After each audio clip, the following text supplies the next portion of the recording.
महाराष्ट्र म्हणलं की डोळ्यासमोर सुखी आणि समृद्ध असलेलं चित्र येतं, पण खरंच तसं आहे का? सन 2022 मध्ये 31,000 बलात्काराच्या केसेस नोंदवल्या गेल्या. त्यामध्ये 7,251 केसेस ह्या महाराष्ट्रात होत्या. सर्वसाधारणपणे आकडेवारीनुसार भारतामध्ये 71% बलात्काराच्या घटना दबावामुळे, अज्ञातामुळे, सामाजिक परिस्थितीमुळे, राजकीय गोष्टीमुळे किंवा त्यांच्या हस्तक्षेपामुळे नोंदवल्या जात नाहीत. असा आकडा विचार केला तर भारतामध्ये सर्वसाधारणपणे वर्षाला 50,000 बलात्काराच्या केसेस होतात. हायेस्ट रेप केसेसमध्ये आपल्या देशाचा 4था क्रमांक लागतो. रेपसाठी डेंजरस कंट्री म्हणून साऊथ आफ्रिका आणि इंडिया यांची नावे घेतली जातात. हीच आपली संस्कृती आहे का, हे आपण बघायला पाहिजे. 2021च्या आकडेवारीनुसार रोज बलात्काराच्या 86 केसेस नोंदवल्या गेल्या आहेत. 89% बलात्कार ह्या अगदी जवळच्या लोकांकडून आणि ओळखीच्या व्यक्तींकडून होतात.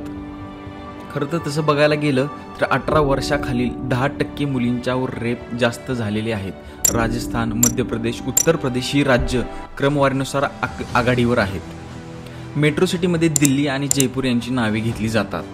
दिल्लीची निर्भया केस सगळ्यांना परिचित आहे.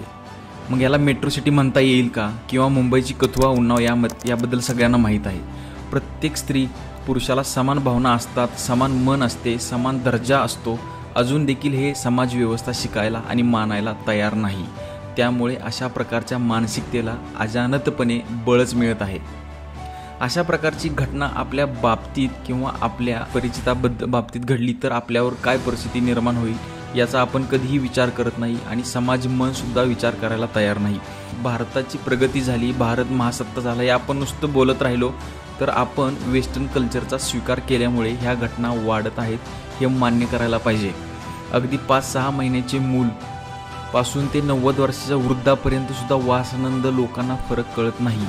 OTT प्लॅटफॉर्मवर एक खुल्ला नंगानाच चालू आहे. यामुळे ही परिस्थिती ओढावली आहे. त्याचा विपरीत परिणाम सुद्धा आता येणाऱ्या पिढीवरती होणार. समाज माध्यमाचा योग्य वापर होत नाही, यामुळे हे रेपच्या केसेस वाढत आहेत. शासन विविध योजना महिलांसाठी आणत आहे. उदाहरणार्थ लाडकी बहीण योजना आणली, त्यापेक्षा सुरक्षित बहीण योजना आणता येईल का यासाठी आपण प्रयत्न केला पाहिजे. राजकीय पक्षांनी या प्रकरणात निष्पक्ष भूमिका घेणे गरजेचे आहे. तो आपल्या पक्षाचा कार्यकर्ता किंवा तो आपल्या पक्षाचा नेता आहे, त्याला संरक्षण देणे आपली गरज आहे असं काहीही न करता सत्ताधारी आणि विरोधी पक्षांनी एक ठाम भूमिका घेऊन त्या रेपिस्टला शिक्षा देणं महत्त्वाचं आहे. या अगोदर ही लक्षावधी कुटुंब उद्ध्वस्त झाले आहे. या बाबतीत राजकारणच सुरू आहे. आपल्या राज्याची आणि देशाची शोकांतिका आहे की अशा घटना कधीच कुणावर घडू नये याचा प्रयत्न करत नाही. महिलांबरोबर महिलांना आरक्षण, मोफत शिक्षण, लाडकी बहीण यासारख्या सुविधा देतात. त्याचबरोबर संरक्षणाच्या सुद्धा योजना सुरू केल्या पाहिजेत. आत्ता सध्याला जनतेच्या अनेक टोकाच्या प्रतिक्रिया भूमी आहेत. यांना फाशी द्या, बलात्कारांचा एन्काउंटर करा, यांचे लिंग कापा, हातपाय तोडा, त्यांना भर चौकात जाळा. मी माणूस आहे, मी जनावर नाही, राक्षस नाही, हैवान नाही. स्वतःमध्ये माणुसकी निर्माण करण्याचा प्रयत्न प्रत्येक घराघरातून झाला पाहिजे.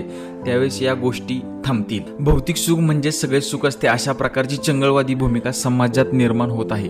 मुलींना आत्मसंरक्षण करणे शिकवले पाहिजे. बॅड टच, गुड टच याबद्दल माहिती दिली पाहिजे. गरज पडली तर त्यांच्या हातात बंदुका दिल्या पाहिजेत किंवा तलवारी सुद्धा देणं गरजेचं आहे. दुबईसारख्या देशात काही वेगळ्या कायदा व्यवस्था आहेत, त्या भारतामध्ये निर्माण करणे शक्य नाही का? जर नसेल तर त्याच्यामध्ये काही मध्यम मार्ग काढू शकतो आपण. विचार केला पाहिजे की मुलींच्या शाळा वेगळ्या करता येतील का, याचाही विचार होणे आवश्यक आहे. किंवा मुलांना शिक्षण देणे गरजेचे आहे. मुलींच्यासाठी शाळेतील बाई याच आई असल्या पाहिजेत. कर्मचारी दाई या महिला असल्या पाहिजेत. आपण ज्या महाराष्ट्रात राहतो, छत्रपतींच्या शिवाजी महाराजांचे पाईक आणि वंशज आहोत. छत्रपती शिवाजी महाराजांच्या काळात बलात्काराला मृत्यूदंड ही शिक्षा होती. अशा प्रकारची तलवारी चालवणे सध्या गरजेचे आहे असं मला तरी वाटतं. शिवरायांच्या या राज्यात 4-5 वर्षाच्या मुलीसुद्धा सुरक्षित नाही. आपण फक्त शिवाजी महाराजांचं नाव घेऊन राजकारण करतो. त्यांचा समृद्ध वारसा पुढे चालवू शकत नाही असे का? माझ्या लाडक्या राजांनी पुन्हा जन्म घेऊन आमच्या राज्यामध्ये कायदा आणि सुव्यवस्था राबवली पाहिजे, हेच आमचं मत आहे. काही दिवसानंतर मुलींना जन्माला घालून चूक तर झाली नाही ना, अशा प्रकारची विचार समाज जनमानसामध्ये भिनायच्या अगोदर यावर उपचार करणे गरजेचे आहे. आपलं मत मला कळवा की याबद्दल आपण काय करू शकतो. आपल्या महाराष्ट्रातही भरपूर केसेस झालेल्या आहेत. आत्ता रिसेंटली म्हटलं तर बदलापूरची केस, या बदलापूरच्या केसमध्ये जो आरोपी आहे त्याला फाशीची शिक्षा झालीच पाहिजे असं सर्व जनमानसामधून मत येत आहे. यावर आपली काय प्रतिक्रिया आहे मला कळवा.